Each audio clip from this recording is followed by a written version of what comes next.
Great. Welcome everybody.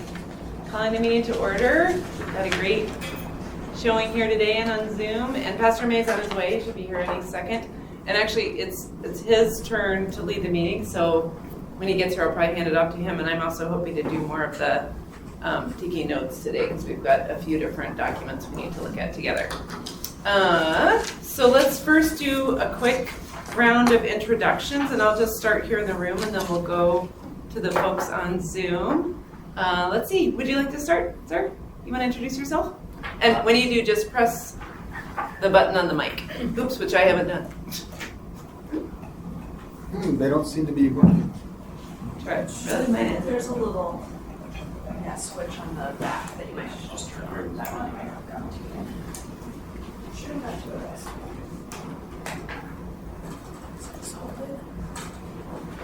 My name's Justin. I've never been to one of these meetings, so I figured I'd just check it out. Dave. My name's Justin. I've never been to one of these meetings, so I go to the university and I figured I'd check it out. Great, welcome. Go ahead. Mike Chadwick, internal audit for the municipality. All right, Celeste Hodge-Graven with the Alaska Black Caucus. Lori Pickett with Alaska Literacy Program. Candace Bell with ARE, the support organization for LGBT elders. I'm Thea Agnew-Bevan, co-chair. Yeah, I'm Nelson Godoy from Faces of Hope Community Services and co-chair of the Anchorage Community Police Relations Task Force. Indra Arriaga with Alaska Institute for Justice.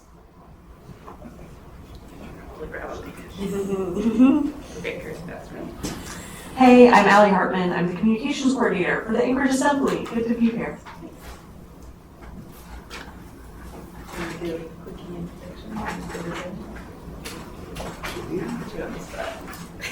Not really on the spot. Good evening, sorry for being tardy. Leon May, River Desert Community Church. Great, let's go to Zoom. So, let's see, Lucy, you want to introduce yourself? Hi, Lucy Hanson, CEO for Polynesian Association of Alaska. Sorry I couldn't make it in today, in person. Great to see you on Zoom. That's awesome. Cindy. Hi, my name is Cindy Woods, and I am a staff attorney with the Alaska Institute for Justice Immigrant Justice Project. Great. Joan.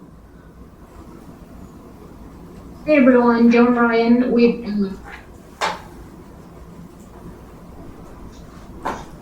We kind of missed the last thing you said. Do you want to start again? Here.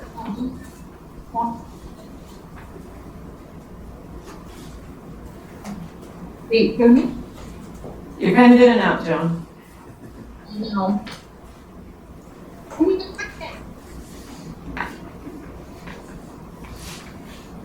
Okay, we'll come back to you. Junior. Junior Almavai, Chief Equity Officer, Municipality of Anchorage.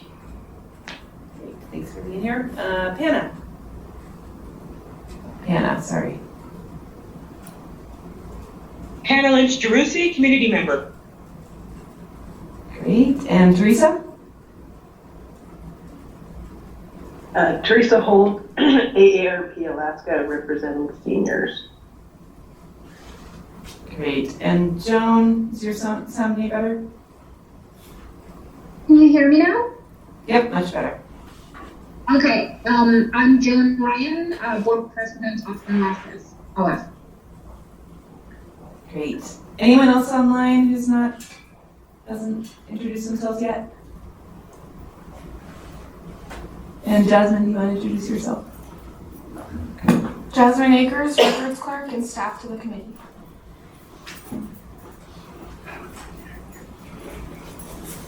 And we have two more committee members joining us. Yeah, that's great. You can sit here.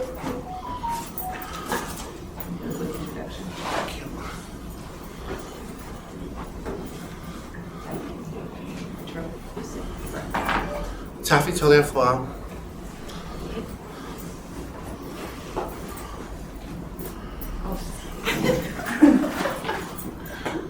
Tony. Oh, dash Tony. Great.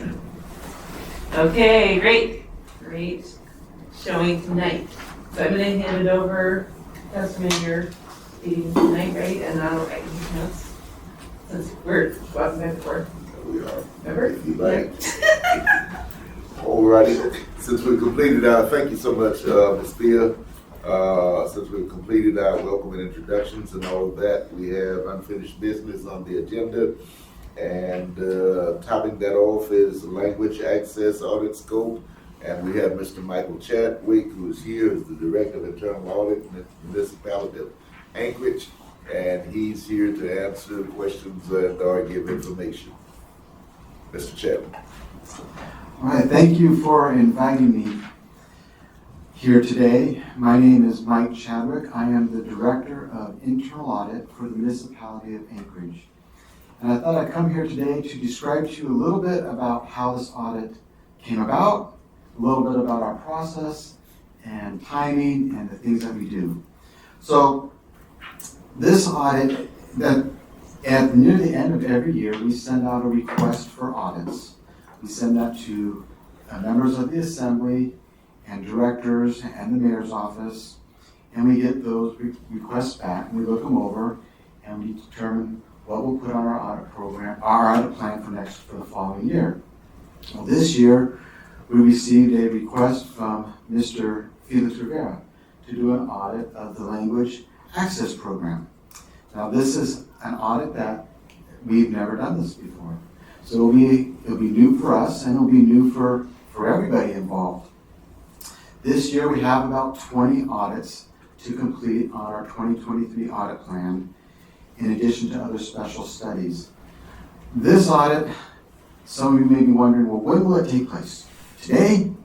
Or 8 months from now? When will 2023? When in 2023? Tentatively, I can't promise because things do come up, and sometimes we have to extend audits, but tentatively, we're looking at the late spring of this year to do this audit, to begin it.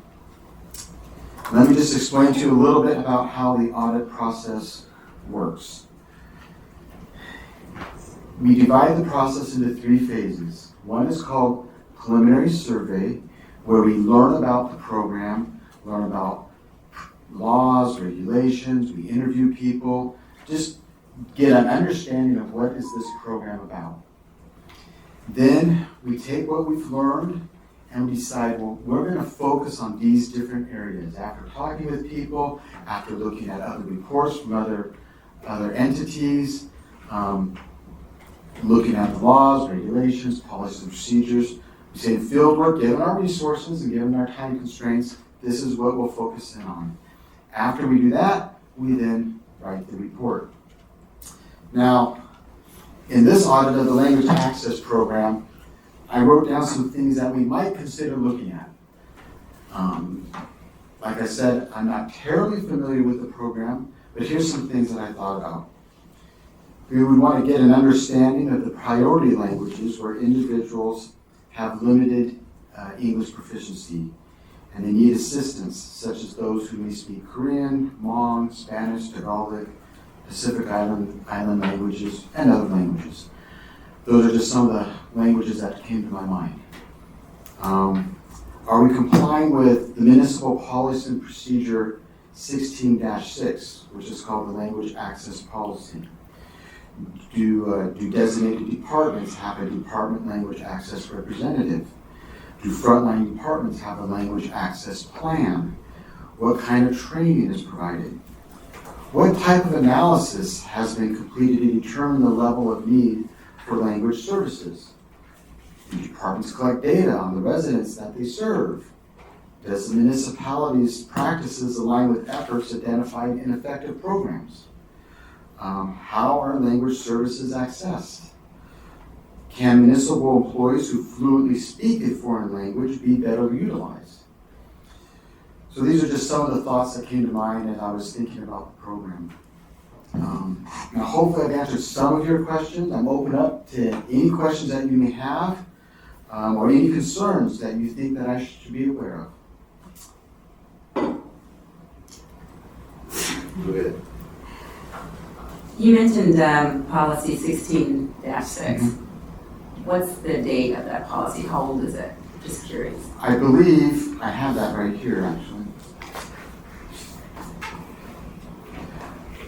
Through the chair, policy 16-6 was effective September 1st, 2018.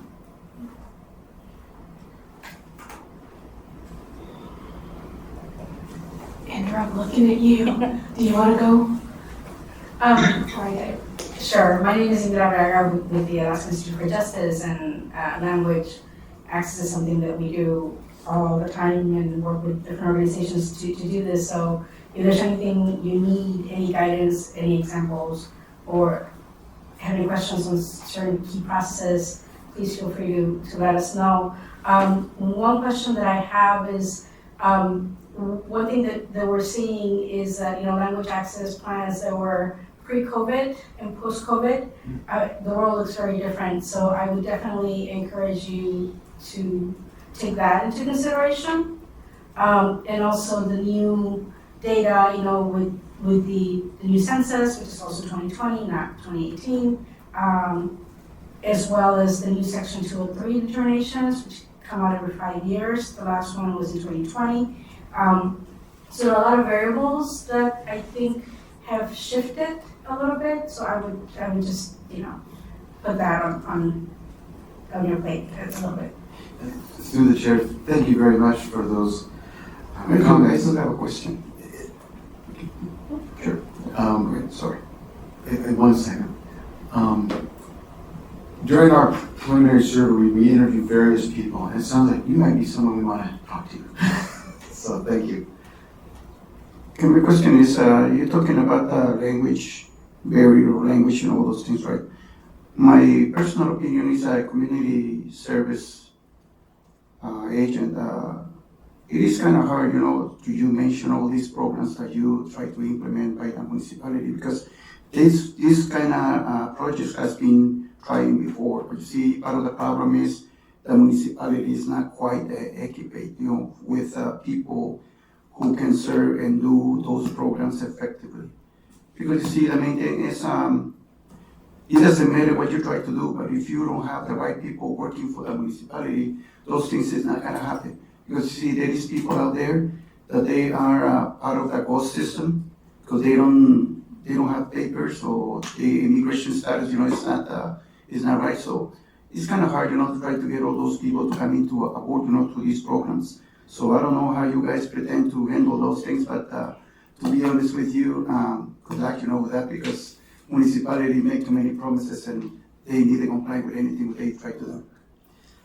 Through the chair, thank you. I've made a note of that concern. Okay. Yes. Oh, Mike, you have no idea how happy I am to hear you say that this is a process the municipality is doing. I know there's a couple of us in this room who have been in meeting after meeting for probably decades saying we have got to do better with language access for our community. I know in our agency alone, we see 30 different languages within the 30s, 32, 36 different languages a year coming through, and we find it to be a significant barrier. And I think you need to really, I have lots of thoughts, but I would recommend that you really think about looking at the nonprofit communities that receive funding as well as agencies that are looked at when you're thinking about doing the audit for the municipality. It has been an enormous challenge, and there are people at my agency who we would love to work with you. I also think there's other cities that are doing a really good job. That would be a good place to start on how their audits might look and who they talk to and how things go, instead of just this municipality in isolation trying to reinvent the wheel that other cities have really paid attention to and done a good job on. And my name's Lori Pickett, Alaska Literacy Program, and we will make time for you. Through the chair, thank you. One of the things that I did do before coming here, I did do a search for other audits that had been done throughout the United States. I did note an audit that had been done in Hawaii, and I did note an audit that had been done in a city in Texas. And there was another audit that I was looking at but I never quite could find it. I saw a lot of vague references to it, but I never quite could find it. It was over on the East Coast. So yeah, we do, that's one of the things we do in preliminary survey, is we do look at other studies and other audits to see what other entities have identified as areas that could need improvement. And I'll also share that Issa is not here because she is actually in a conference right now where this is one of the topics.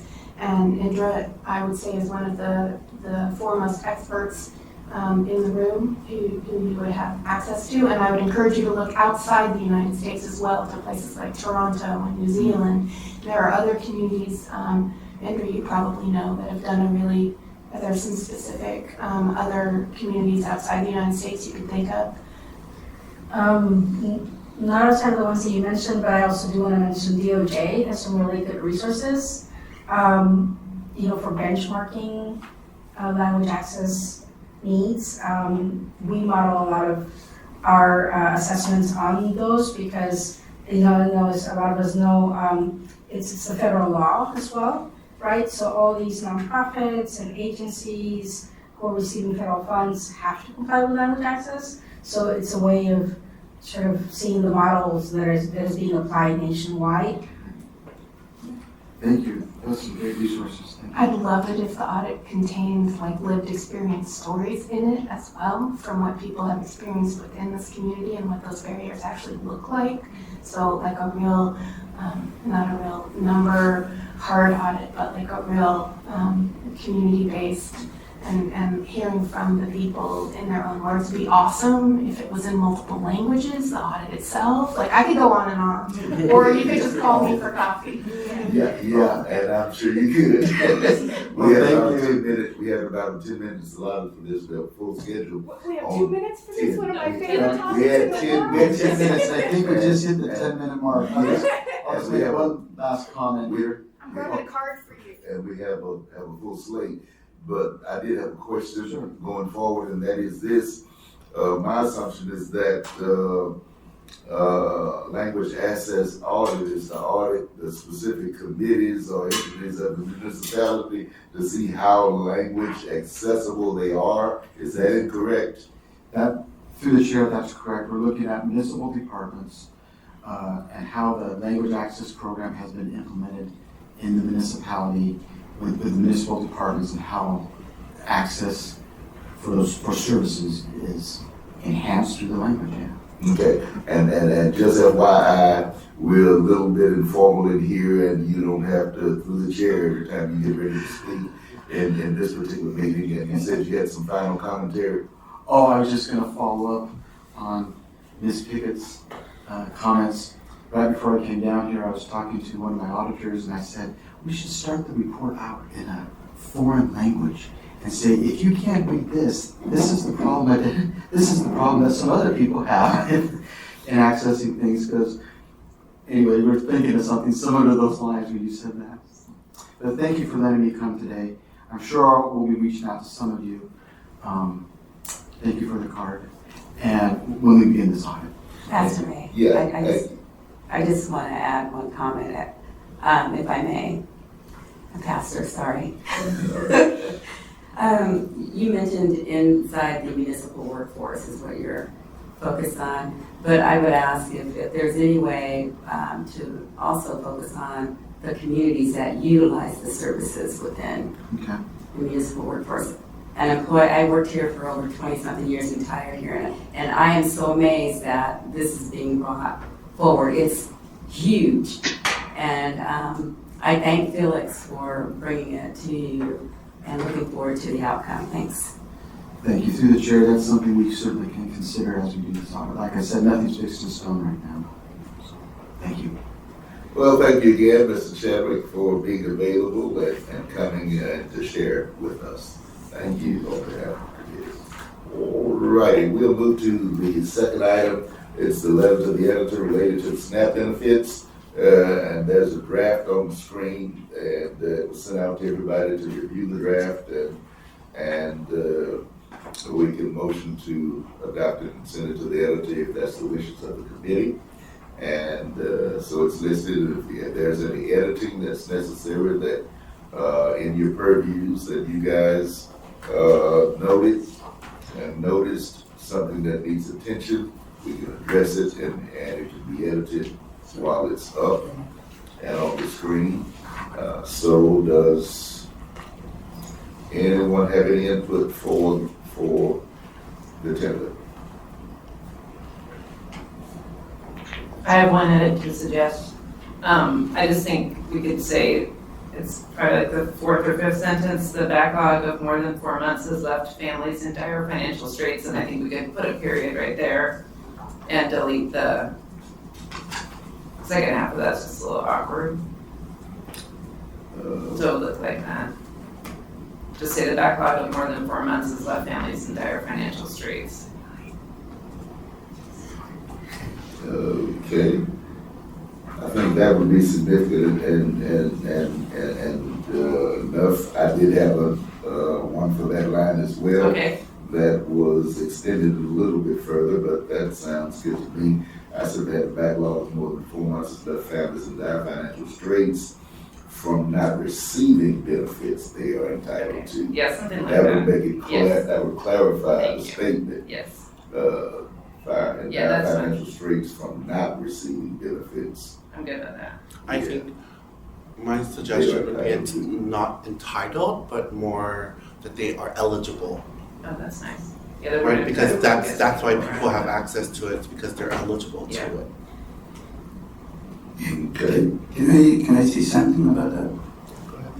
Okay, part of the problem that I can see with this case is their employees, they're supposed to send down to the public relation process in order to understand the real situation of the people. Plus, you know, they claim that they don't have no employees there, but the main thing is if you put the cards into the table, I believe all these problems can be solved. Because you see, it's too much bureaucracy in those systems, so it's better to get these guys, you know, and make it work. Because see, there is some people that is coming over to my place complaining about that too, and then when we try to make the phone calls, you know, we have to wait for 2 to 3 or 4 days, you know, in order to get a return phone call. So I believe they may have to put a finger into those departments. You see, they spread out too many agencies and departments all over the state. Excuse me, I'll call to the point of order. And that is, we have 5 minutes for this to edit and or approve. And if you're not making an edit to that which is on the screen, that's the mode that we're in at present.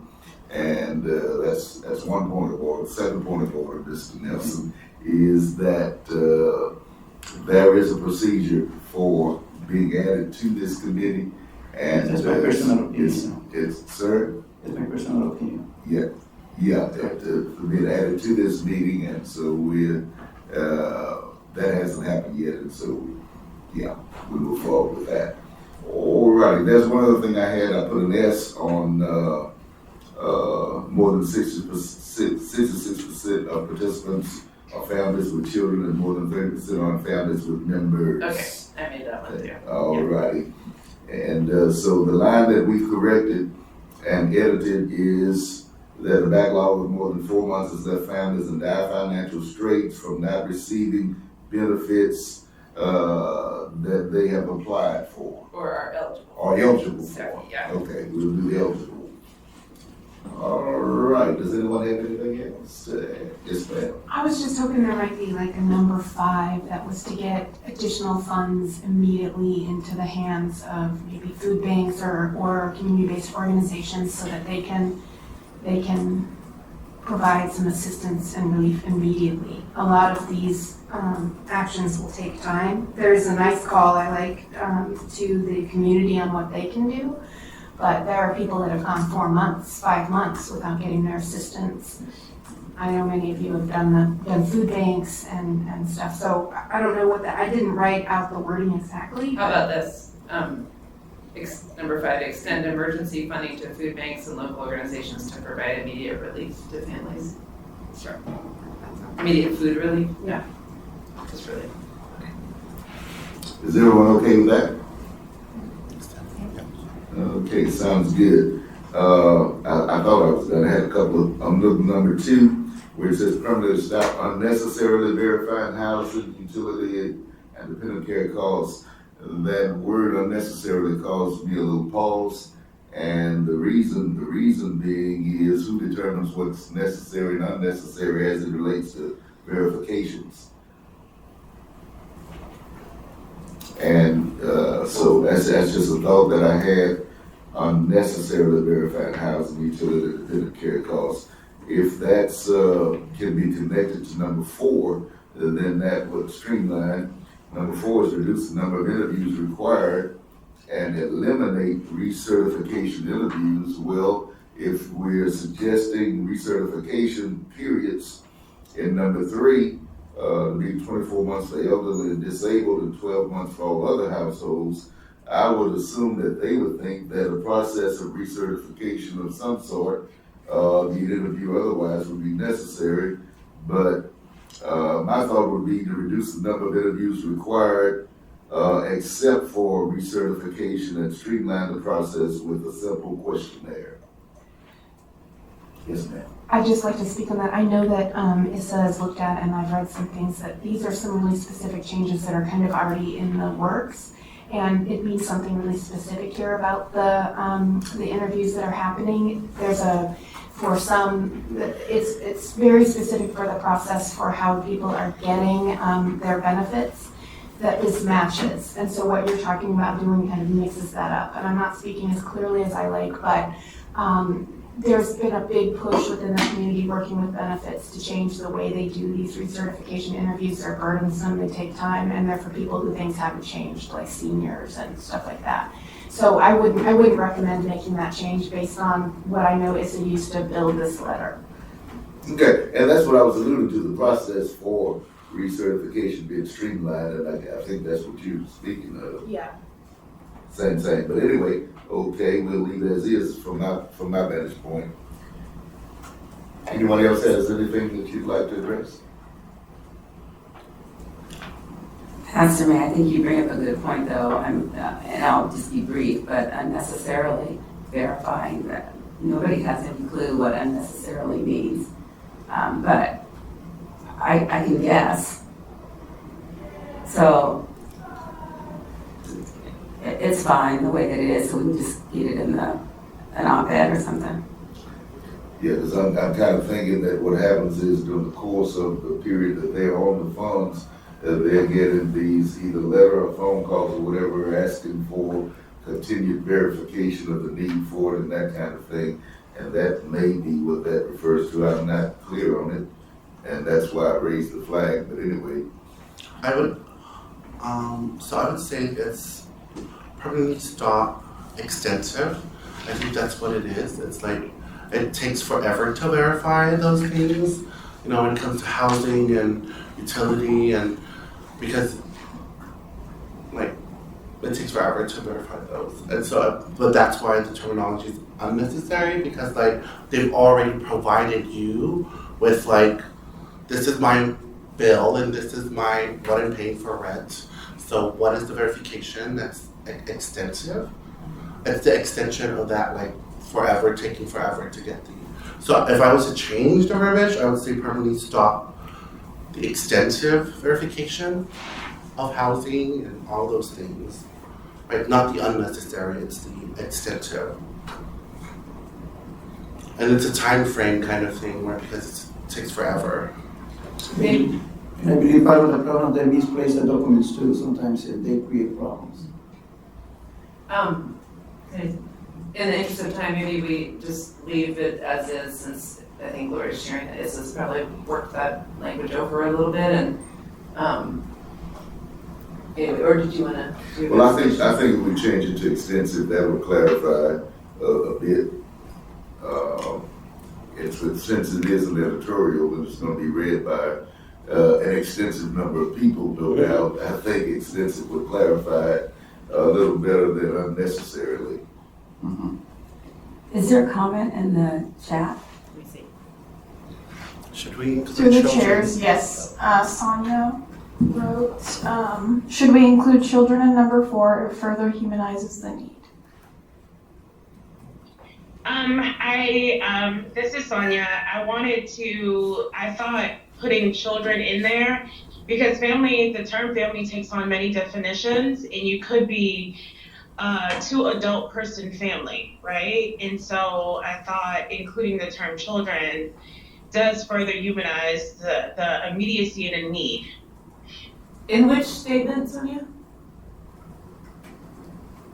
I'm sorry, I couldn't hear you. Sorry, which statement did you want to add that to? Number four, where it says extend emergency funding to food banks and local organizations to provide immediate relief to families. And make it families with children? Families and Yeah, inclusive of children. She said number 4. Number 5. Yeah, I think she's looking on the screen, so, yeah. Sorry, it's 5. I just looked at it's 5. Okay. Thank you. You're welcome. Through the chairs, Felix also had a comment. So, Felix. Felix is saying, I assume this will be signed Anchorage Equity Committee of the Assembly. If yes, we should include a 2 to 3 sentence description of the committee. And we can do that from our charter probably.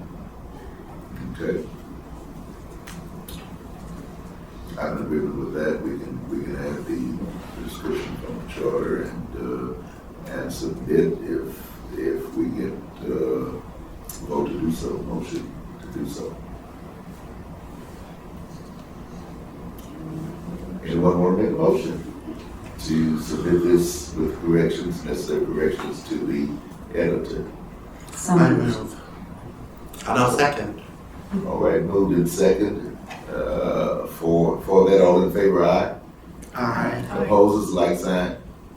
Ayes have it, and so it is ordered, and we'll move forward with those adjustments and get it submitted to the editor. All right.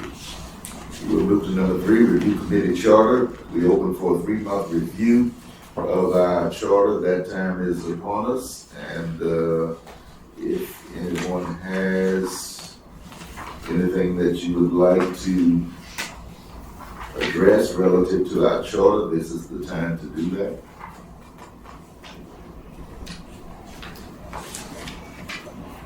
Is it still a draft charter or is it a work in progress charter? No, I took that off. Sorry that. Okay. It's Yeah. adopted. Sorry that we did adopt it, so I removed that. Finally. Yeah, it has been adapted.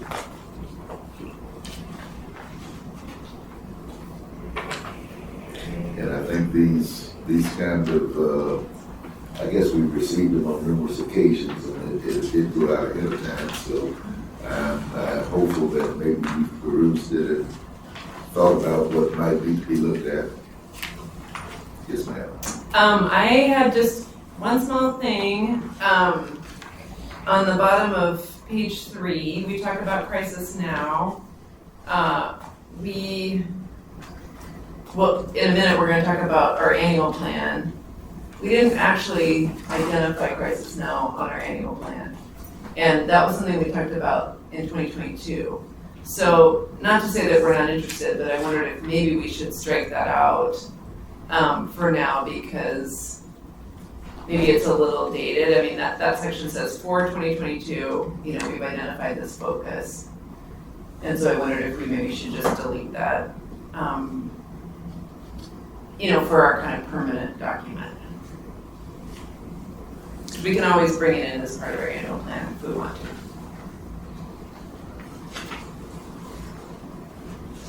I'm sorry, yeah, tell me what page, which paragraph? Sorry, at the bottom of page 3, yeah. Right under where it says scope of work, kind of towards the bottom.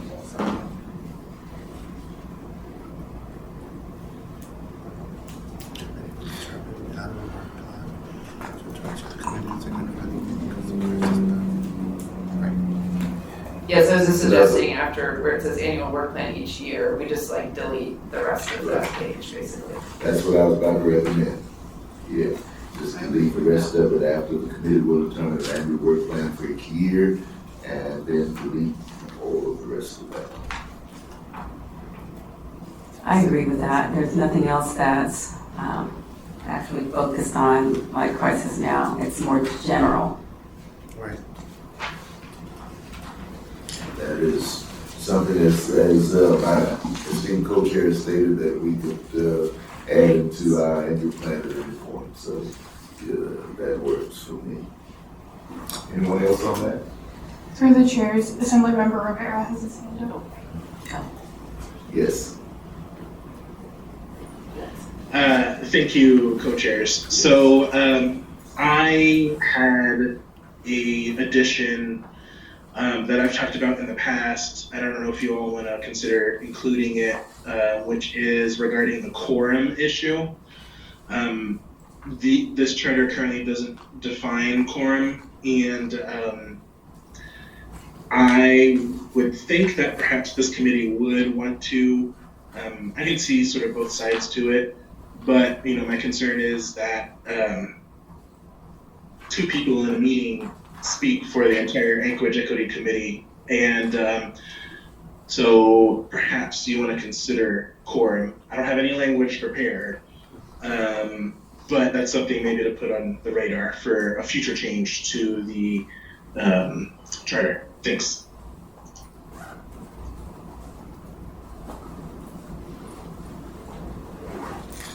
Yes, I was trying to see if there was anywhere in the document that it was raised at all, but I don't see it, don't find it. And I would think at this point, as Mr. Felix recommended, that maybe at a future point and date or time we would address that. I would think we had this 3-month interview, and then I think we had an annual time was the next time, or was it a 6 month?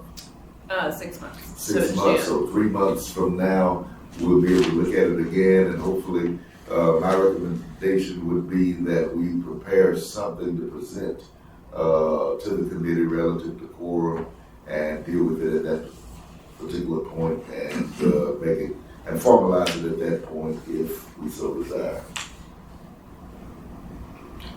What say ye? I do have a question. Correct me if I'm wrong. I'm new in this committee, but you guys basically make the recommendations to the assembly, right? If you guys get together, you guys take care of the problem, so just make the discussion and they make the recommendations to the assembly. Or what is the purpose of this group? Sorry, no, for my ignorance, but it's the first time that I can. Yeah, Mr. Nelson, that has nothing to do with the quorum that we're addressing. What we're addressing is in this committee meeting, if there are issues that arise, should we have or not have a quorum to make decisions versus whoever just is present at the time of the meeting. And I think I tried to state something earlier, maybe I didn't make it plain, but until one is actually, I guess I would say voted into the committee by recommendation of someone who's on the committee, I think that's part of our process already. And so one cannot walk in the door and communicate in the middle of the committee as a committee member until they've been accepted on the committee. Okay? And so hopefully, and that's no disrespect to you, that's just part of our process. And we're certainly glad that you're concerned enough to be here and want to participate and would love to be sensitive to that going forward. But there is a process for being part of the committee and have, I guess, what I would call speaking rights in the committee meeting. Yeah, because you see, the thing is that it was a short notice that they gave me. He said it was a meeting, but I didn't know what the meeting was all about. Right. But we're glad you're here, and we would, follow that process relative to additions. Right. Well, I do think it's a good idea for us to know that we want to put some language together to revisit it in 3 months. Okay. Anyone else on that? Well, hearing none, silence gives consent, and I think what we'll do is work toward putting something together to bring back to the committee relative to a quorum, some ideas, thoughts, or what have you, and the committee certainly will make the final decision on that.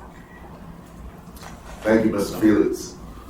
I would also recommend that we track, people who are present, so that we can have that number based off of, past participation. Good idea, and I think we do have that information, as relative to meetings, who all attends, and that kind of thing, number. And so that really is good. That'll give us some idea of what we could set as a quorum. Yeah. Just one comment from the chat. So Hannah, you were asking, can we add the word adult before individuals in crisis now? But earlier we were suggesting just to remove that. So I'm just wondering, are you in favor of removing it or not? Yes, I'm in favor. I just can't see it from in the whole from my view. So sure. Okay, cool. Thanks. All right, thanks for that clarification.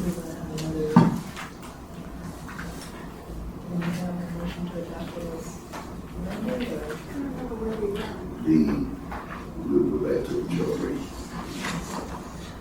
Relative to the charter, we talked about striking out crisis now information, and we've talked about bringing forth language for quorum going forward. But as it relates to the document, we relatively consensually agreed to strike out the language on crisis now out of the document in totality. And since it is a charter and a formal docket, we would probably need to go ahead and put that in motion form, strike that out. And do we have a motion? So moved. All right. Second. Moved and seconded that we do that. All in favor, aye? Aye. Opposers, like sign? Ayes have it, and that is ordered. And so that amendment to the charter has been made. And we're talking about bringing back some quorum ideas. Anyone else have anything else charter-wise that you want to see changed?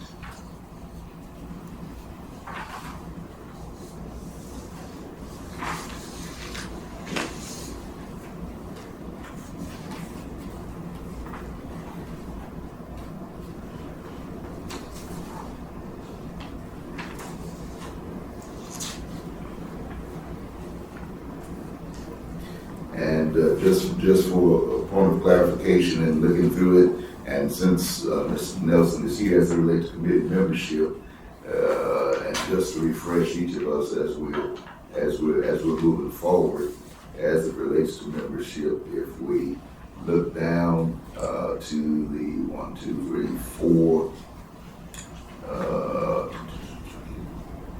All right, the third paragraph, on an annual basis, members will recommit to the committee or may choose to remove themselves from the committee. At any meeting, members may recommend names of new members to the committee and request that they be made committee members. And members will be added to the committee with a majority vote of members present at the meeting where the vote is taken. And so that just clarifies and reminds us all about our process relative to the membership and the charter. Any area that you see that needs to be changed charter-wise?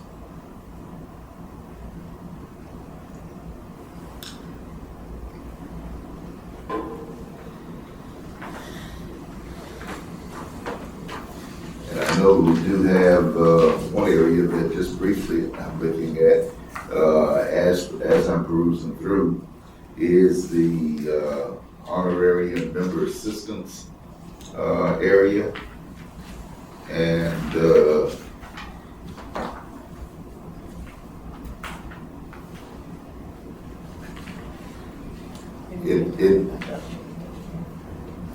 well, right, we're gonna deal with that on our annual thing, and then we talk about the budgetary process and all of that. But I guess my question would be, do we effectively need it as is stated in the charter?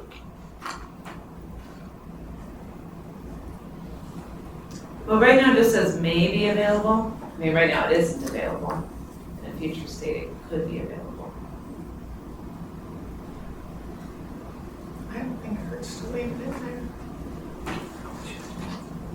there. Okay, just a question. All right, hearing nothing further, we'll just move right along. And I would say the rest of them. Sir? Ma'am. Ma'am, I mean. I would say the rest of it is straightforward. And I think I'm good with this right now. Because it's pretty new. We just developed it, so. Okay. And we don't really have time to try it. Okay. All right, we move on from that one. And then the other one, that meeting duration, I think we've effectively changed it. And it just simply says meeting duration will be approximately 2 hours. And at some point, if we feel the need to go back to that, we can, but we've effectively authorized already an hour and a half for 6:30. And so do we need to change that in the document? Doesn't hardly make sense. There's approximately 2 hours, and then we have to get a consensus on going overtime each time we do that.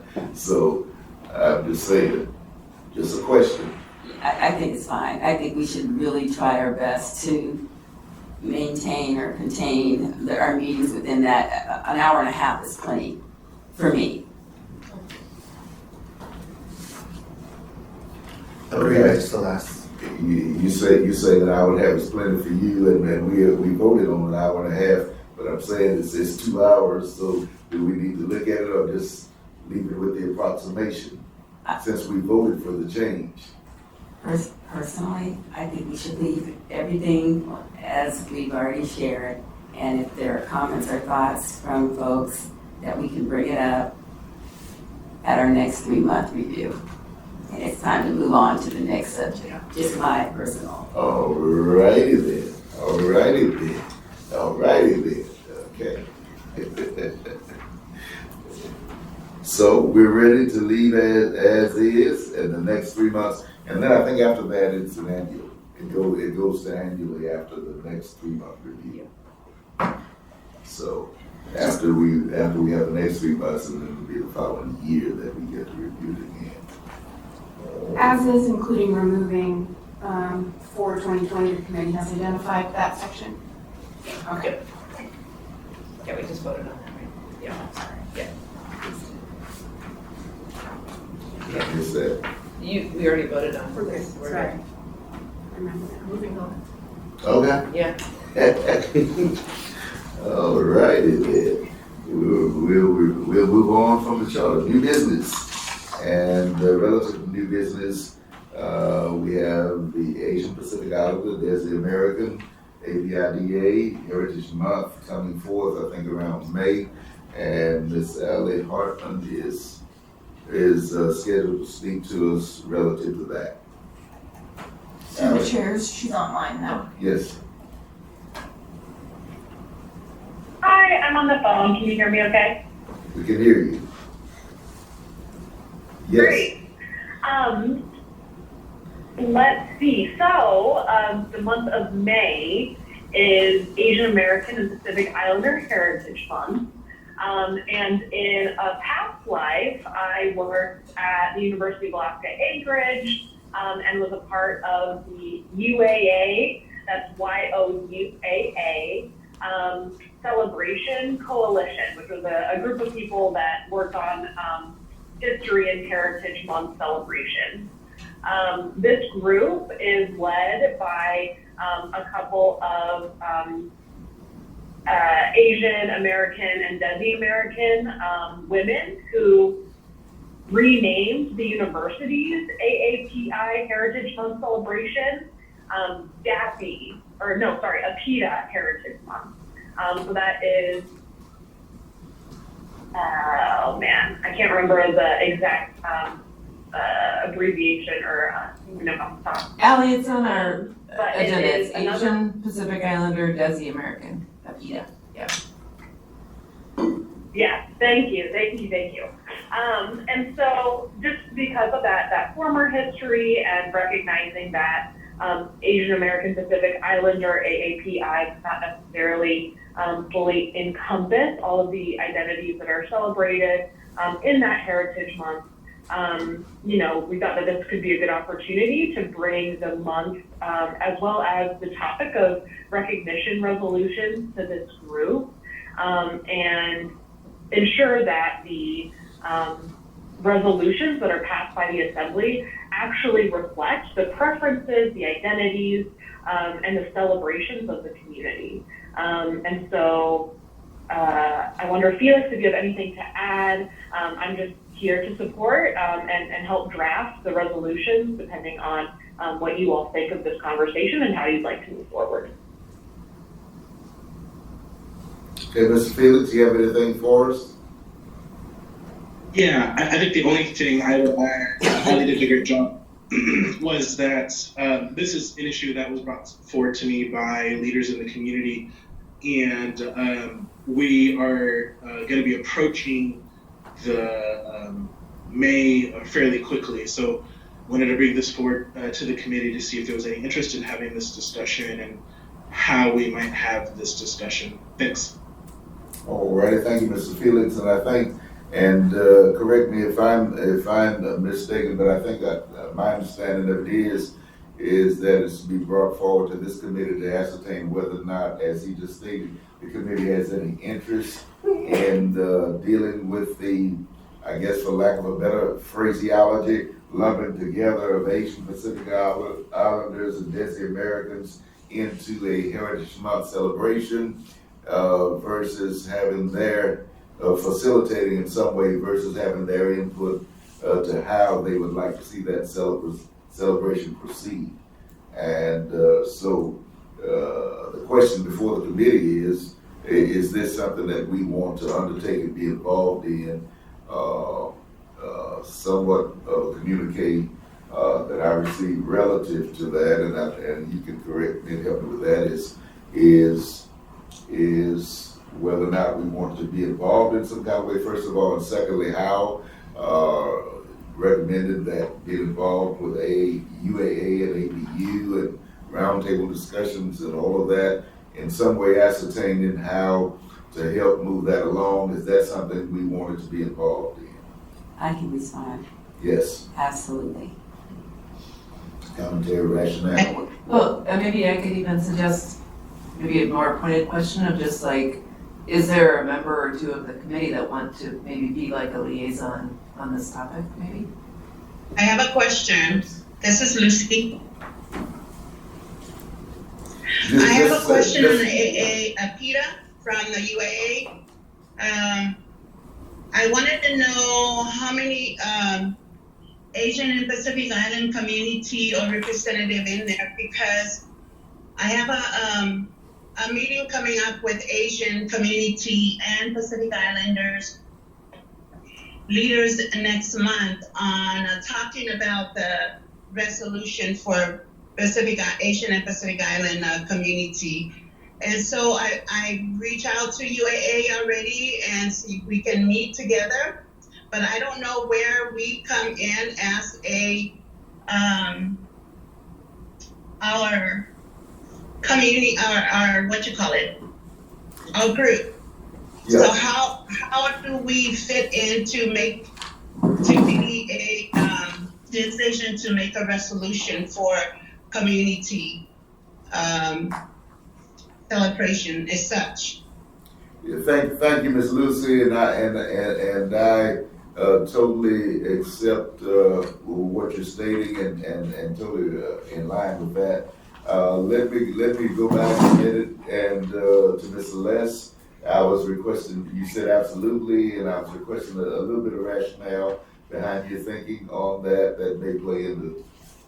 So really briefly, it's important that we as the Equity Committee be involved or support in whatever way we can, activities, forums, projects, whatever it is, that involve communities of color.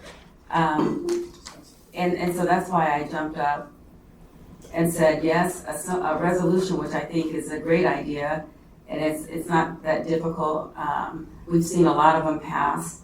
It's something that we can get behind. And whether it's me spearheading that piece or somebody within this group, outside of the group, we can help connect, coordinate. I don't know if that has to be determined right now. I just left a meeting with the AERC, Maria, who is not able to be here, of course, but I just think about her, but I believe that we need to be supportive of such an activity, such an event, such a project, such a program. Yes, and I think for me, the operative word is be supportive, operative phrase, and that is be supportive in light and in view of what Ms. Lucy has given us by way of the fact that she's hosting a meeting with Pacific Islanders and Asian community. And I think the concern, overall concern relative to this resolution is the lumping together of and how they would like to be celebrated. So my thing is, if that meeting is going to be held, they can best ascertain and determine how they would like to be celebrated. I see your hand. And they can best ascertain and determine how they would like to be celebrated, and then feedback to us in ways that we can be supportive of that going forward toward that resolution. Yes, copy. So from an equity standpoint, our communities have always been lumped together very often in data and in all the work, right? And what we see in our own communities is that the Asian community and Pacific Island community are always lumped together. And so when it comes to desegregating our data, we cannot find Pacific Island data. And all the data is towards the Asian community. However, their data tends to draw attention to like higher levels of income, higher levels of education, versus Pacific Island community, we're like down here, like as people of color know, the community that is like really looked up to, that is like, it's the Asian community, right? They're like the closest community to whiteness. I'm talking equity now, right? And so you cannot say that Pacific Islanders are seen at the same level as Asians in our community. And so, which is the reason why there are groups of people at the national level and also at the state level and then at the local level in our Pacific Island community that do not feel that we should be lumped together with the Asian community. Like, why can't we have our own month? We're Pacific Islanders, right? So why not have, like, everyone should have their own month. And we should have our month, like, we celebrate ourselves every all year long, 365 days. I mean, we don't need a state to tell us or a federal government to tell us to celebrate us. But like, why do we have to be lumped together? It's because the federal government in the beginning started off with lumping us together, and therefore all of the data is messed up, all of the information about our community is messed up, all of the disparities that our community like see and feel and experience is different from each other. And so now it's time that we need to hold those systems accountable to separate the data and to separate our communities so that we can serve our communities independently. Because the Asian community is not just Korean. We're talking Korean, Chinese, like Filipino, like there's a lot of them. And they all just be segregated. Similar to the Pacific Island community, we have Samoan, Tongans, Palauans, Micronesians, Melanesians, Fijians. Everyone is different. And so, like, the data needs to be segregated. The way we celebrate each other needs to be segregated. Like, and that's just how I feel. And that's from an equity perspective, right? So. Okay. Can I say relative. I think I wanted to thank Celeste as well. But the thing is that right now we're at the point that Asian and Pacific Islanders, and I very understand what Tuffy is saying, because down the road, we really need to work at that data to separate Pacific Island versus the Asian. But at this time, I think we were talking about the resolution because the month is coming up. Yes. And what my thing is that, like right now, we don't have any of the Asian or more Asian that are sitting in this seat, in this group. So you cannot go and find some one person and say, oh yeah, that person might not work with the community. You don't know how the community feel about this. I think that if we get this meeting done and we work on what we wanted to put the resolution together, we could put something together and bring it into our group. And then we talk about it to see if that's something that we can support. And I think very much that we should support such thing as this, because it is a heritage celebration and it's all already known everywhere. And it's such as other celebration that we do in our community. Korean does their own at one time, but there's that 1 month in a year that we all come together as Asian and Pacific Islander. And the resolution has to come from the community, not just one individual or anybody else that feel that it should be this way. And that's my stand. Okay, thank you, Mr. Lucy, and we've heard from Taffy, and just a point that I will make on that. We hear Thea next. She was next in the queue in line, and but my thinking on that is it's about our input is about the resolution and going forward, and the question has been raised about the lumping together of communities, and Ms. Lucy has already declared that there is a meeting ongoing between Pacific Islanders and the Asian community in the drafting and going forward with this. I think that would be a future discussion relative to the equity question, relative to data and how that's driven going forward. That's a whole other discussion relative, we're dealing with the resolution at this specific point.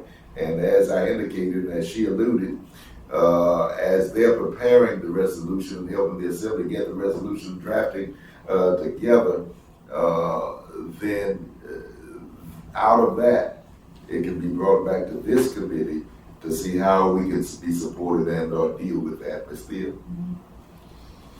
Just real quick, I was thinking that in the resolution, it could share some of what you just shared, Taffy, that this group is not one group, it's not an homogenous group, I think. Taffy, and then also Felix has hand up. Hey, can I say something? So that is what I was saying, right? I did not say that I was against the resolution or writing of the resolution. Right. I was saying that these are issues, are equitable issues that our equity committee needs to look at when it comes to writing anything in support of anything, right? And so that's why I brought it to our attention. I did not say, oh no, do not write a resolution. And of course, but I also want to call that I love that you stated that we need to bring it into the resolution, because we shouldn't just continue to say it's future work, right? Because who's going to do it in the future if we're not here? So let's write it into the resolution that this is also in the work, that it needs to be done now, right? So that we can start setting the trend to bring the voice of folks who might be who wants to be separate. We need to separate the things immediately, not wait until the future to separate the data. So that's what I was saying. Awesome, great recommend, Ms. Thea, and great commentary. And I think it would be well served if you would be a part of that meeting that they're having, and to be there if I'm invited. and help to bring some clarifying points. Yeah, that would be very helpful. Yeah. All right, Mr. Felix. Yeah, thanks. I appreciate this dialogue. I just want to express one thing to this committee and the co-chairs. This is the Anchorage Equity Committee of the Assembly, and I think as such, we really shouldn't minimize or downplay individual voices on this committee. And I think I heard that today. So I really would ask the co-chairs to push back against that all voices in this committee are equal and they should be heard. And we can have a dialogue and discussion, but we shouldn't minimize voices on this committee. Thanks.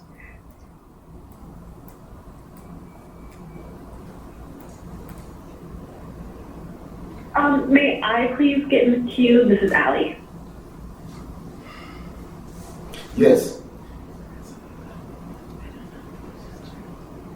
I am taking vigorous notes. Thank you all so much for sharing your perspectives and your thoughts on this.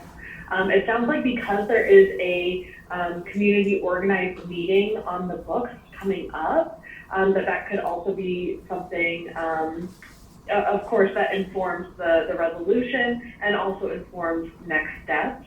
One idea that I had coming into this meeting was the potential for maybe a broadcast panel event or community discussion that is live streamed or made available to the public as a part of the month celebration. I think that's one way that the Equity Committee of the Assembly can really take the lead in some of these community dialogues. And I think that as well, knowing that this is a topic that is also being considered and is important to the university, it is a great opportunity to bring some of these perspectives together and start a community conversation about the topic as well.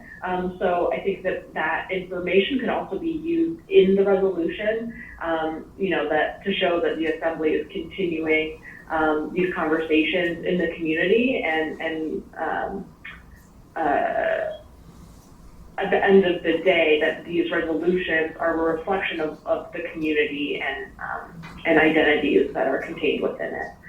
So that is an idea that I wanted to throw out to this group and maybe get a sense for how you all feel about that. All right, thank you, Ms. Alley. Anybody have any commentary about her thoughts, suggestions? Can I say something? Relative to? Sure. I do believe the part of the problem that we have in this dilemma or this problem that she's talking about, it is miscommunication in between communities. You see, it's a lack of leaders. Because you see, we don't have no leaders that communicate each other. We are not going to solve these problems. You see, Pacific Island community, they just go for their own way. Black communities just go to their own way, so they got their own groups. But see, in the Lower 48, we got a Spanish celebration months too, but they don't implement that one here because there is a lack of communication in between the people. And we need somebody, that he communicate with the communities, especially Hispanic, Chinese, Koreans, Filipinos, monks, and try to create a kind of brotherhood in order to bring them over. And then that way, probably you can help each other to celebrate each month. Because see, we will solve that problem that she's got now. That you see, like the blacks, African Americans, and all those guys, blacks don't want to be African Americans, they want to be blacks from Africa. And you see, I believe there is a discommunication in between communities. Okay, thank you, Mr. Godoy. Godoy, I think you've made your point. But because of the time frame, and we still have to get to the community or data presentation discussion, which allows for 15 minutes relative to our work session. And I think what we've come to with this particular specific discussion is that we would allow those communities to meet and draft a resolution, and with the input, hopefully, that's been given here today. And then if there's any way we can support that, then we'll move forward in that way. I'm recommending at this particular point in time that we move forward and eliminate the committee updates unless the member updates, unless you have something very, very important that you just need to get out today. Same thing with the assembly updates, and get to our part D with our remaining time here today. But moving forward. Yes, ma'am. Go ahead. Really quickly. So just since we don't have time to do committee updates today, Jasmine, do you want to just really briefly share your idea about the shared calendar? Because I think that could be a great way for us to do updates. Through the chairs. So it's actually Allie's project, and I'm working with her. Essentially, we want to come up with an idea where she would publish the community events as long as they were sent to her within a certain time frame, and then I would print out the calendar and make sure you guys had it at the meetings. And I could email it to the committee as well, so they could have it on Zoom. So that way, we all have it in one pretty package, and we're not having to spend 30, 40 minutes talking about it. So that was just kind of our idea, in a nutshell. Okay, and I think that's also been a great way of sharing those. And thank you and Ms. Alley for working on that on the committee's behalf. All right, just prior to going to part D, community data presentation and discussion, reviewing the results from the work session and finalizing annual plan, priorities and ways to engage. Just briefly, prior to going to that, I would like to hear just briefly, Mr. Rivera, Mr. Felix? Yes. Yes, could you give me some clarification on what you were alluding to a minute ago about the suppressing of voices in the committee? I would rather not name names, but yes, I do feel like there was a voice that was suppressed, I guess, using your words. Okay. All right. Well, maybe we'll have a private discussion about that going forward. Yeah. All righty. Relative to the review of this and results from the work session and finalizing the annual plan, priorities and ways to engage, I think we've had the information sent out to each of us relative to our discussions in that special work session on 128. And I think you guys have it as well. And what I would do, since Ms. Thea and Ms. Shelley were kind of the facilitators and leaders of that, if you would lead this process. Sure. Thank you. Okay, so really at our work session, which by the way I thought was awesome and I really enjoyed it, we first agreed that we would go and visit different assembly committees and introduce our committee to as many of the other committees as we could. And so in the document, you'll see there's a table of kind of who we identified to do that first round. I might just by email try and get the updates on this so we don't spend our time doing that right now, but I know that many of us went to some of the committees, so that was great, and I think that's a really good start. And so part of what we need to do, which we didn't tackle at the work session, is kind of what's our process going to be going forward. So, you know, we have a few ideas on the table about how to keep working with other committees, but we didn't really make a final agreement on that. So we'll need to do that at a later meeting. We also tabled our process for providing written and verbal testimony to the assembly. So again, we'll need to kind of agree on that. And then also tabled how we want to engage with community members and groups.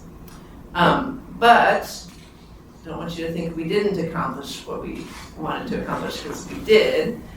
So in terms of our priorities, you'll see in the document at the end of our work session, we really kind of had three big priorities. So the first one was embedding equity in municipal plans, processes, and resources. And I think actually the conversation we just had was a really good example of that. How do we make sure that when we're supporting the assembly with doing resolutions, that we're doing that in an equitable way? And underneath that, we had a number of different things. So making public testimony welcoming, optimizing the role of the chief equity officer, equitable granting, hiring, contracting, naming places in the community, updating Anchorage's equity strategic plan and priorities, which doesn't exist yet, but there's some really good places to start with municipal plans that do exist. Providing input on resolutions, ordinances, and other assembly work brought to the committee, building understanding and capacity for building equity within this committee, the assembly, the administration, and the municipality. So that was kind of our first big bucket.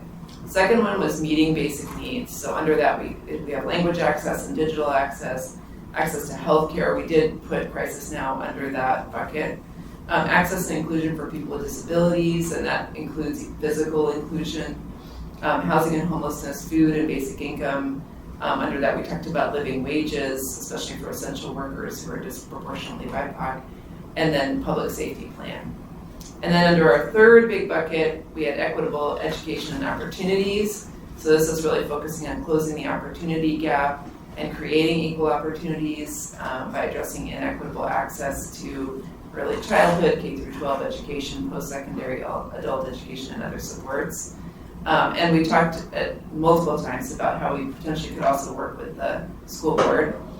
Second one being creating a culture of equity within workplaces, organizations, and governance. And that's really about, I think, what we might call some of the soft skills that really do kind of make or break when it comes to people being able to move up in their careers and getting the opportunities that we all want.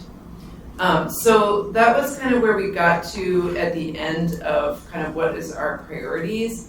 And then when we talked about activities, this is where we first talked about establishing a regular structure for how to engage with other committees and with the full assembly. The second one was inviting community partners to committee meetings and providing targeted immediate support for opportunities. So like the SNAP benefits was one example of that. And then educating committees and assembly members about equity, what our role is, our capacity and interest areas, and establishing a common language, which we acknowledge could take a while.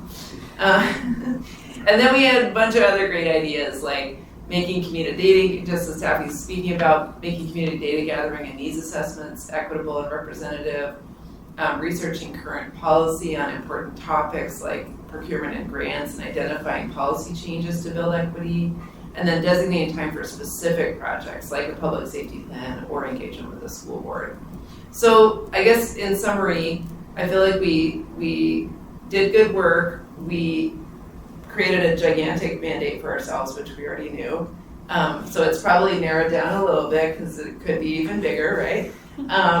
And so we've left ourselves a lot of room for movement and working on stuff. So we probably need to continue to, figure out what we're prioritizing when. And we also had some good discussion about wanting to be focused, but we also want to be nimble so we can respond when people need us and when there are really pressing issues. So that's always a tension, right? So that's kind of the overview, and this doesn't need to be the only time we talk about this, obviously, but curious if this, feels good as kind of an annual plan that we could start sharing, or do we want to work on it further? Anyway, hand it back to you, Pastor May. All right, any commentary predicated upon what Key has shared? At all? I trust that you had an opportunity to peruse it in your own time as well. And relative to her concluding statement, I personally think that a time to come back. My personal recommend would be another work session, and another work session with the idea of streamlining the priorities and an annual plan per se, and to bring back something to the committee in a streamlined fashion. These are the recommendations for our annual plan and the priorities for the year. And make that recommendation to the committee, followed another work session predicated upon all of the information that we gleaned in the previous work session, and come back with a recommendation for planning priorities for the year that can be voted up or down and talked about further. That would just be my recommendation on it. Before I go, I'm sorry, thank you very much for inviting me to come over. Before I go, I don't know, I got a program from the homeless that I created back to 2011. I've been trying to introduce it over to these guys, but they didn't listen. Los Angeles is running that program. And I believe if I can have the chance or opportunity to show up this program over to you guys, probably they can get some more ideas, for the homeless population in order to not eliminate homelessness, because that is not going to be possible. But at least, they can alleviate the problem. And going into certain details and procedures, that Los Angeles are taking, because they are using part of my program there. So I don't know if the municipality of Anchorage will be available, to see and learn about the project that I have.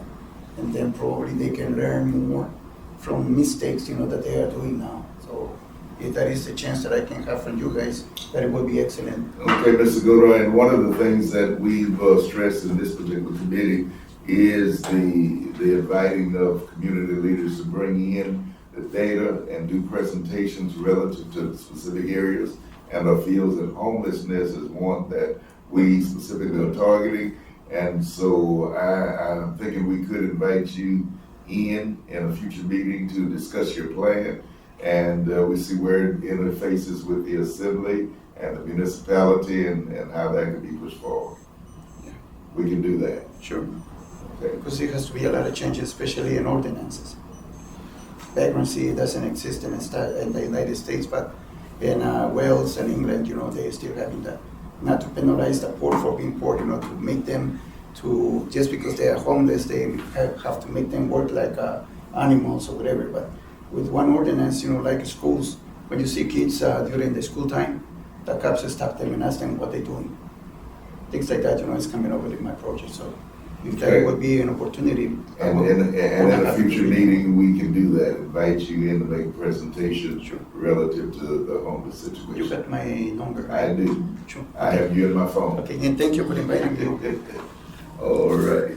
And that we've met on numerous occasions. Can I respond to your suggestion, Pastor May? So I guess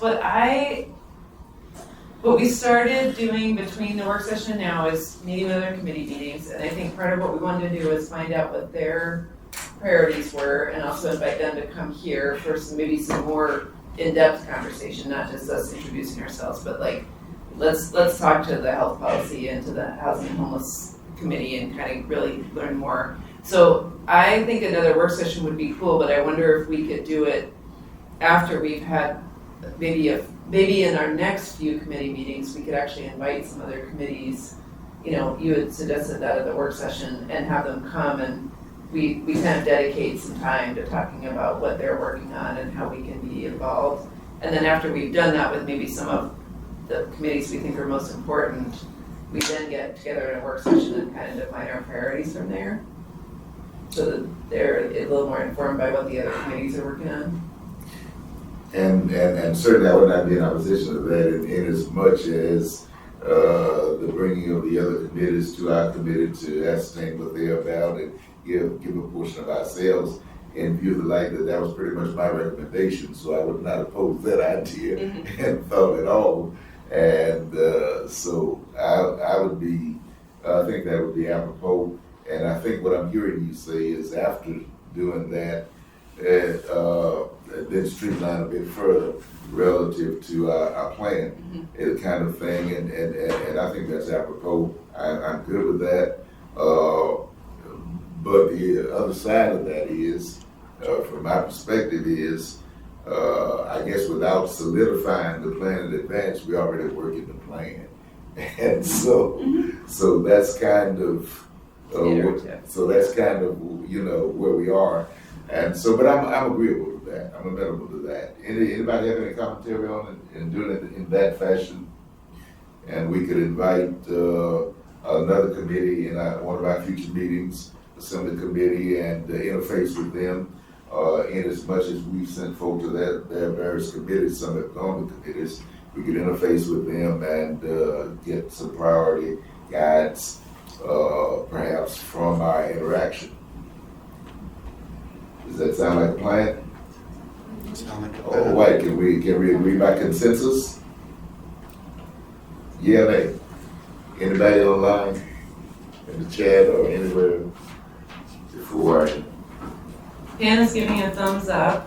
Okay.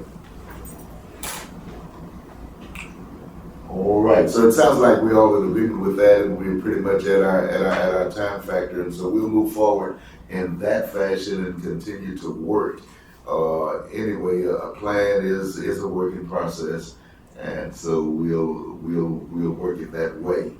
At this particular point in our agenda, we'll conclude with that portion and go to our wrap up. Any questions or anything that we need to forward to the assembly? Any actions to be completed before the next meeting from you guys' perspective? All right, here it is up with. Just asking, so we have some people that are assigned to committees, right? So just asking them to make sure that they go to the committee meetings. I wasn't at the homeless and committee, but I was at the Elections and Ethics Committee this month, so. And actually, before we leave tonight, if you have gone to a committee and done your introduction, can you let me know so I can make notes? Thanks. Yes, and I would just state along with that relative to the Rules Committee, Ms. Thea and I, we did attend that particular committee meeting in their last meeting. Okay, we're pretty much close to our time. I don't see any audience participation. Do we have audience participation? Oh, and Pana's got it. Okay, Pamela, thank you guys. Yes, I wanted to ask what the process is for just setting a date for the next working session. I think at this particular point, we have not decided to do another work session just yet. We're going to proceed with part of what our discussion was as it relates to interfacing with the various committees of the Assembly and getting some ideas of their work and them understanding more of our work and then proceed in that fashion before kind of setting our further annual plan and guidelines. I think that's kind of what we have discussed here. Pamela? Okay, so when would the next work session be after that?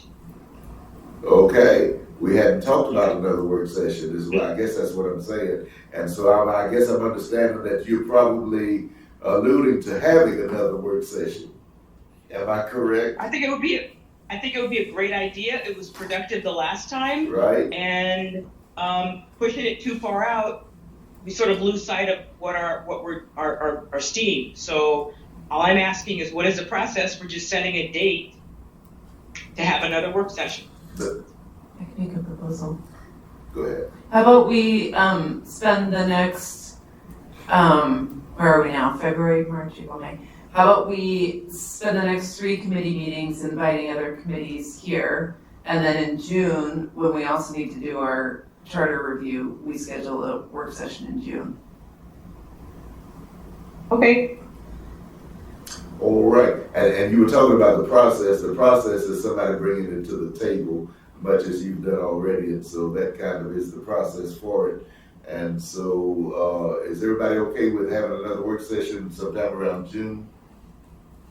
All right, I see some thumbs up and head noddings and all of that, and so we'll work off of that plan. All righty, we've reached our 6 o'clock. Well, I alluded to that a minute ago. And see, did we have any audience to participate? Oh, I was looking out there in the audience. Okay, all righty. And I even asked if there was anybody online, kind of. All right, so you good, young man? Oh, yeah. All right, okay, all righty. All righty, then with that being said, we'll move for adjournment. Move for adjournment. Sounds good, yeah. Okay. Thanks, everybody. All righty, thank you for coming. Thank you for being month. here.